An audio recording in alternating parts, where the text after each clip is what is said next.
अस्सलामुअलैकुम and welcome back my dear students. आज हम स्टार्ट करने जा रहे हैं थर्मल एनालिसिस की एक और बहुत इम्पोर्टेंट टेक्निक जिसे थर्मो मैकेनिकल एनालिसिस कहा जाता है। इन शॉर्ट फॉर्म हम इसे TMA भी कहते हैं।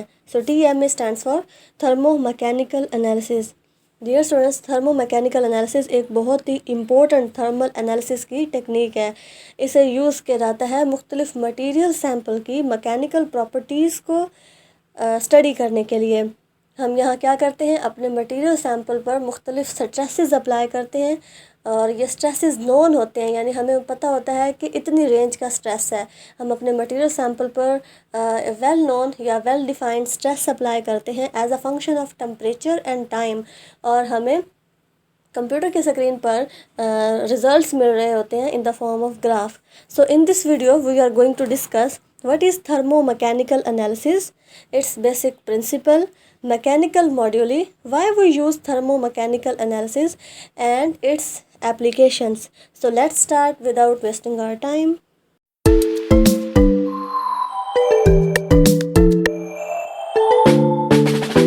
First of all, we will see the very short introduction of thermomechanical analysis and thermomechanical properties. My dear students, किसी भी मटेरियल सैंपल की मैकेनिकल प्रॉपर्टीज़ के बारे में हमें अंदाज़ा होना चाहिए। जब भी इंडस्ट्रीज़ में कोई भी प्रोडक्ट्स बनाई जा रही होती हैं तो उनमें यूज़ होने वाला मटेरियल सैंपल, उसकी पहले फर्दर एक्सपेरिमेंट्स किए जाते हैं और देखा जाता है कि ये मटेरियल आया कि कितने स्ट्रेस को बर्दाश्त कर सकता है। अगर इस पर इतना टेम्परेचर अप्लाई किया जाएगा तो इस पर क्या इफ़ेक्ट पड़ेगा और इसकी विस्को इलास्टिक प्रॉपर्टीज़ में क्या चेंज आएगा। So the mechanical properties of material provide an essential information about their suitability for particular usages and can be indicated how the material has been treated before testing. So this is the very important and so useful technique in our industry.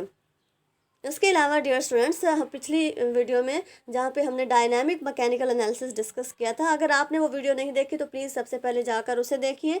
अच्छा, तो dynamic mechanical analysis और thermo mechanical analysis में बस एक point का difference है।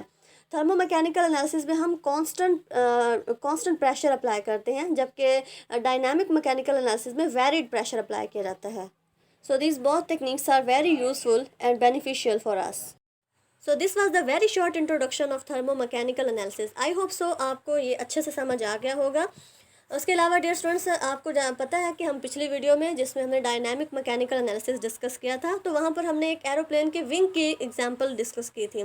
वहाँ हम देख रहे थे कि एरोप्लेन के विंग की फ्लेक्सिबिलिटी यानी उसकी विस्को इलास्टिक प्रॉपर्टीज़ को चेक किया जा रहा था by applying a fix amount of pressure as a function of temperature and time. उसके अलावा डियर स्टूडेंट्स, किसी भी मटेरियल सैंपल की मैकेनिकल प्रॉपर्टीज़ को डिटरमाइन करने के लिए मॉलिक्यूलर नेचर भी बहुत अहम किरदार अदा करती है, यानी हमें उसकी मॉलिक्यूलर नेचर का भी पता होना चाहिए। For example, the behaviour of plastics will be very greatly influenced by their chemical structure, their blending and the way in which they have been fabricated. Okay, तो अब हमारे पास दो तरह के मैकेनिकल मेथड्स होते हैं। इन्हें दो क्लासेस में डिवाइड किया गया है। ये डिपेंड करते हैं कि हम किस तरह की फोर्स अप्लाई कर रहे हैं या कैसा प्रेशर अप्लाई कर रहे हैं। हाँ, आया कि हम कांस्टेंट फोर्स अप्लाई कर रहे हैं, यानी एक फिक्स फोर्स है, बस इतनी ही रेंज की फोर्स है, इसके अलावा ना इससे कम होगी ना इससे ज़्यादा होगी। तो इस तरह के जो मेथड होता है जिसमें कांस्टेंट फोर्स अप्लाई की जाती है, ऐसे हम कहते हैं सिंपली थर्मो मैकेनिकल एनालिसिस कहते हैं। ठीक हो गया। और जो हमारा दूसरा मेथड होता है जिसमें वेरिड फोर्स होती है, यानी फोर्स कम भी हो सकती है, ज़्यादा भी होती है, लेकिन हमें अंदाज़ा होता है कि कम से कम इतनी और ज़्यादा से ज़्यादा इतनी। तो उसके लिए हम डायनामिक मेथड ऑफ एनालिसिस कहते हैं, जो कि हम प्रीवियस वीडियो में डिस्कस कर चुके हैं। So very often the parameters and the properties which are measured are specific to the method but can still be extremely useful in comparing material. Let's see the principle of dynamic mechanical analysis.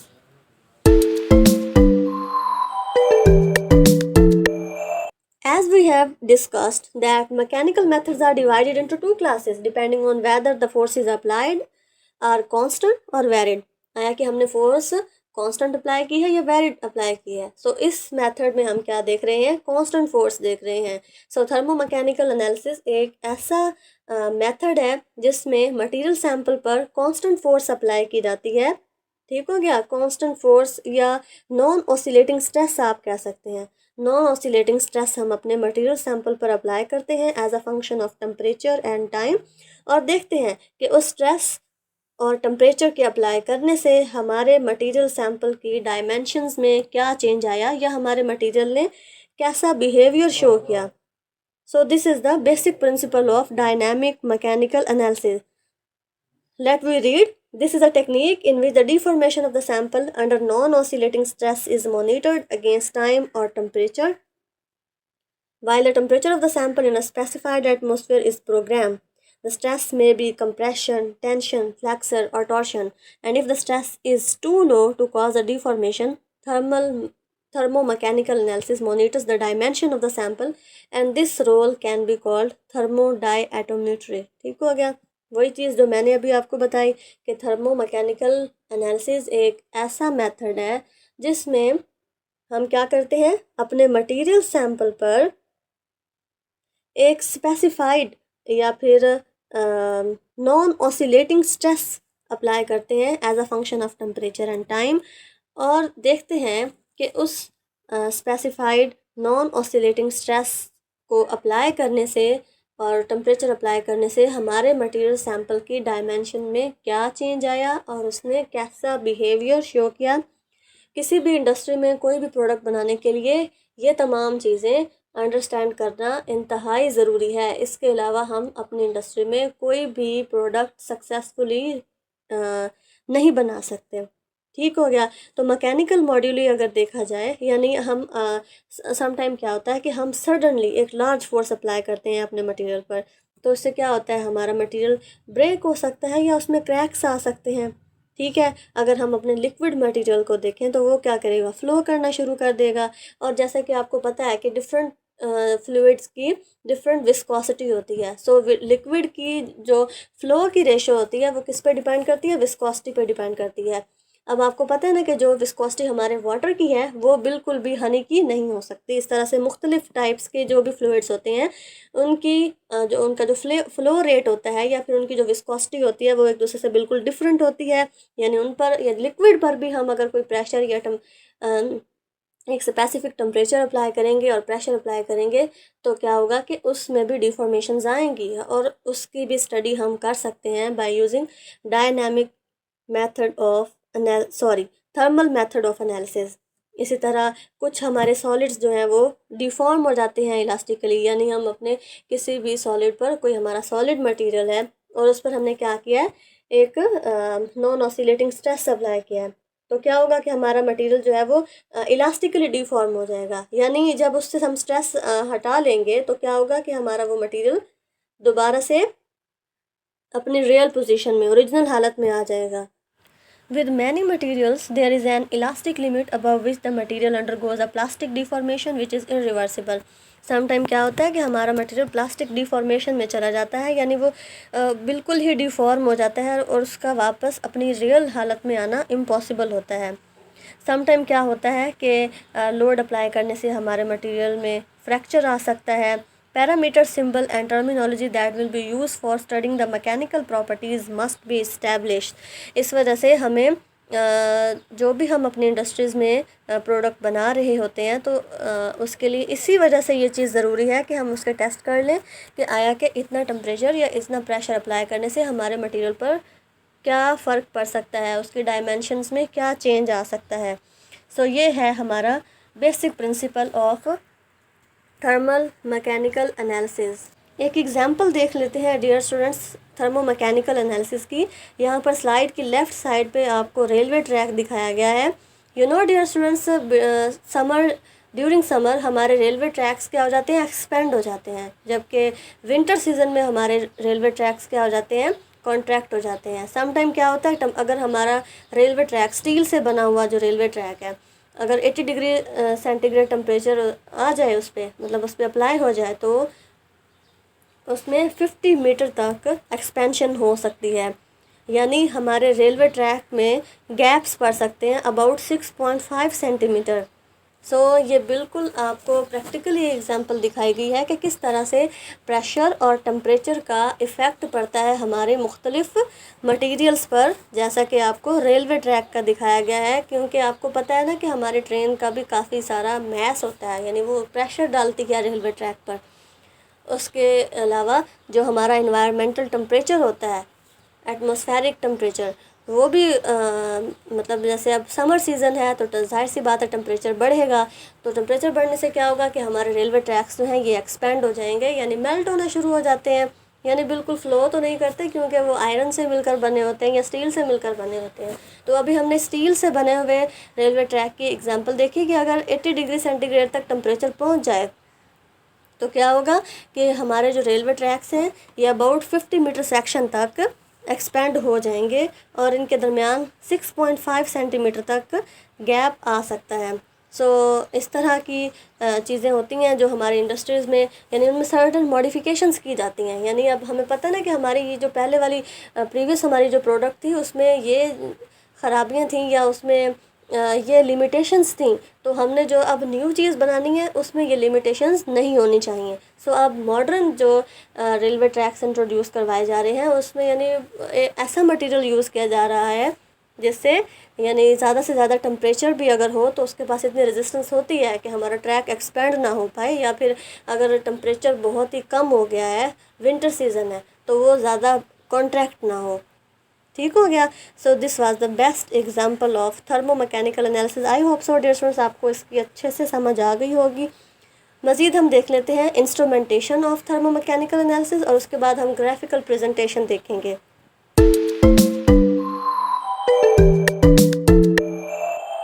If we see the instrumentation of thermomechanical analysis, my dear students, certain types की equipments use की जा रही हैं जो use करती हैं optical या mechanical measurements को, जबकि कुछ modern thermomechanical analysis system introduce करवाए गए हैं जिनके पास होता है लीनियर वेरिएबल डिफरेंशियल ट्रांसफार्मर।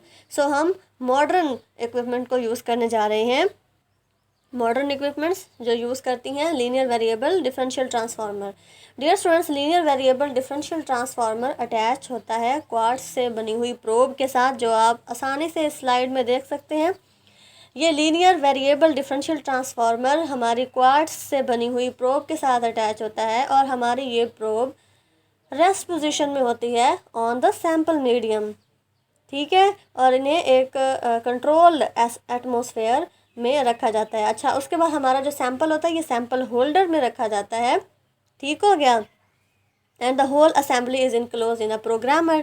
ठीक हो गया। प्रोग्रामर में इन तमाम चीज़ों को फिक्स करके रख लिया जाता है। उसके बाद हमारे पास फर्नेसेस होते हैं जो कि कंट्रोलेबल टेम्परेचर प्रोवाइड करते हैं। अगर हम बिलो रूम टेम्परेचर काम करना चाहते हैं तो हम डीवार फ्लास्क यूज़ करते हैं। Dewar flask is a flask of liquid nitrogen around it. ये कैसा फ्लास्क होता है जिसके इर्द गिर्द क्या होती है, लिक्विड नाइट्रोजन मौजूद होती है। किसके लिए, किस काम के लिए हम इसे यूज़ करते हैं, for if you want to work below room temperature. अच्छा, अब ये प्रोब अगर डायरेक्टली हमारे सैंपल पर प्रेशर अप्लाई करे या उस पर फोर्स अप्लाई करे तो उससे क्या होगा कि हमारे थर्मो एनालिटिकल रिजल्ट्स जो हैं वो उसमें कुछ इफ़ेक्ट्स हो सकते हैं। उन इफ़ेक्ट्स से बचने के लिए हम एक एडिशनल यूनिट ऐड करते हैं जो कि कंट्रोल फोर्स को कंट्रोल करता है और ये एक मैकेनिकल सिस्टम के साथ अटैच्ड होता है, so that we may apply a compressive force or tension or a zero force or dialectrometry or an oscillatory force for dynamic measurements, जैसा कि आपको यहाँ डायग्राम में दिखाया गया है। यानी अगर हम अपने रिजल्ट्स को फर्दर इफ़ेक्ट्स से बचाना चाहते हैं तो हम एक एडिशनल यूनिट अप्लाई करेंगे। ये एडिशनल यूनिट क्या करता है, ये मतलब कंट्रोलेबल फोर्स अप्लाई करता है। अगर हम ज़ीरो फोर्स अप्लाई करना चाहते हैं तो वो भी हम वहाँ पे सेट कर सकते हैं और ये कंप्यूटर के साथ अटैच्ड होता है, कंप्यूटर सिस्टम के साथ अटैच होता है। तो ये थी हमारी थर्मोमैकेनिकल एनालिसिस की इंस्ट्रूमेंटेशन। आई होप सो आपको इसकी अच्छे से समझ आ गई होगी। Let's see the graphical presentation of thermomechanical analysis. Graph plays very important role in order to find the results of thermomechanical analysis. हमें results मिलते ही ग्राफ्स की फॉर्म में है और यहीं से हम अपने तमाम जो भी डाटा हमें रिक्वायर होता है वो हम हासिल करते हैं। तो यहाँ पर आपको दो ग्राफ दिखाए गए हैं। फर्स्ट ग्राफ में हम देख रहे हैं कि यहाँ पर हमारा सैम्पल मटेरियल की थिकनेस को देखा जा रहा है, थिकनेस को रिकॉर्ड किया जा रहा है। यानी हमने एक फ़िक्स अमाउंट में प्रेशर अप्लाई किया as a function of temperature and time, और हम चेक करेंगे कि with increase in temperature and with increase in pressure and with respect to time हमारे सैम्पल मटेरियल की थिकनेस में क्या चेंजेस आए। तो ये जो अपर कर्व आपको डायग्राम में दिखाई गई है, यही हमारे सैम्पल मटेरियल की थिकनेस को रिकॉर्ड कर रही है। जैसे जैसे हमारा टेम्परेचर बढ़ता जाएगा, यानी अब अगर आप देखें सैम्पल फर्स्ट एक्सपैंड स्लोली, हमारा सैम्पल सबसे पहले स्लोली क्या करना शुरू करेगा, एक्सपैंड होना शुरू हो जाएगा। उसके बाद ये ग्लास ट्रांजिशन स्टेज पे पहुंचेगा और ये एक्सपेंशन रेट हाई हो जाएगा सिग्निफिकेंटली। हमारा sample due to further heating इसकी मोबिलिटी, यानी हमारा सैम्पल बिल्कुल मेल्ट हो जाएगा और ये फ़्लो करना शुरू हो जाएगा। सो ये तमाम तर जो रिज़ल्ट्स हैं ये हमें इन्हीं पीक्स की हेल्प से कंप्यूटर की स्क्रीन पर दिखाई दे रहे होंगे जब हम थर्मोमैकेनिकल एनालिसिस परफॉर्म करेंगे। उसके बाद जो सेकंड स्टेप आता है, हम यानी हमने अपने सैम्पल पर एक फ़िक्स टेम्परेचर और प्रेशर अप्लाई किया है और अकॉर्डिंग टू टेम्परेचर हम रिज़ल्ट्स नोट कर रहे हैं। तो सबसे पहले हमारा सैम्पल स्लोली एक्सपेंड होना शुरू हुआ, यानी पहले उसमें एक्सपेंशन, एक फ़िक्स टेम्परेचर होगा जिस पर हमारे सैम्पल क्या है वो एक्सपेंड होना शुरू हो जाएगा। उसके बाद वो ग्लास ट्रांजिशन स्टेज पे पहुंचेगा जब हमारा सैम्पल सॉलिड से इंस्टेंटली लिक्विड फॉर्म में कन्वर्ट हो जाता है, ठीक है। और उसके बाद हमारा सैम्पल की मोबिलिटी या उसका फ़्लो जो है उसे चेक किया जाएगा। ये सब हो गया। उसके बाद अगेन हम अपने सैम्पल की कोल्ड क्रिस्टलाइजेशन का प्रोसेस करवाएंगे, यानी सैम्पल को कूल करेंगे, इंस्टेंटली कूल किया जाएगा और उसको कोल्ड क्रिस्टलाइजेशन का प्रोसेस करवाया जाएगा। कोल्ड क्रिस्टलाइजेशन से क्या होगा, हमारा सैम्पल श्रिंक होना शुरू हो जाएगा and after crystallite formation the sample expand again. अब अगर हम फिर 150 डिग्री सेंटीग्रेड तक टेम्परेचर बढ़ाते हैं तो अगेन हमारा सैम्पल एक्सपैंड होना शुरू हो जाएगा before it finally melt, and melting is accomplished by a drastic degrees of viscosity and thickness. उसके बाद आपको लोअर कर्व जो दिखाई दे रही है, लोअर कर्व में कोएफिशिएंट ऑफ थर्मल एक्सपेंशन दिखाया गया है। Dear students, the lower curve shows the coefficient of thermal expansion as a function of temperature. अब coefficient of thermal expansion को कैलकुलेट करने के लिए हम क्या करते हैं, थिकनेस कर्व जो हमारे सैम्पल मटेरियल की थिकनेस थी उस कर्व को यूज़ करते हैं और साथ में इनिशियल स्टेज पर हमारे सैम्पल की क्या थिकनेस थी, इन तमाम चीज़ों को मद्देनज़र रखकर हम कोएफिशिएंट ऑफ थर्मल एक्सपेंशन निकालते हैं। यानी this is calculated from the thickness curve and the initial sample thickness and the coefficient of thermal expansion curve typically exhibit a step increase at the glass transition.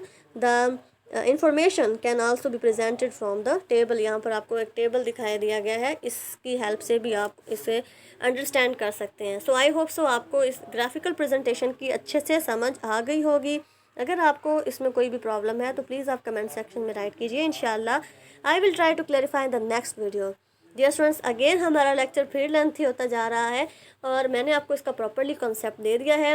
Applications कुछ थी dear students, इसमें कुछ भी मुश्किल नहीं है, आपने बस देखना है कि कौन सी इंडस्ट्री में क्या एप्लीकेशन है हमारी थर्मोमैकेनिकल एनालिसिस की और ये काम कैसे करती है, ये सब कुछ हम ऑलरेडी अंडरस्टैंड कर चुके हैं।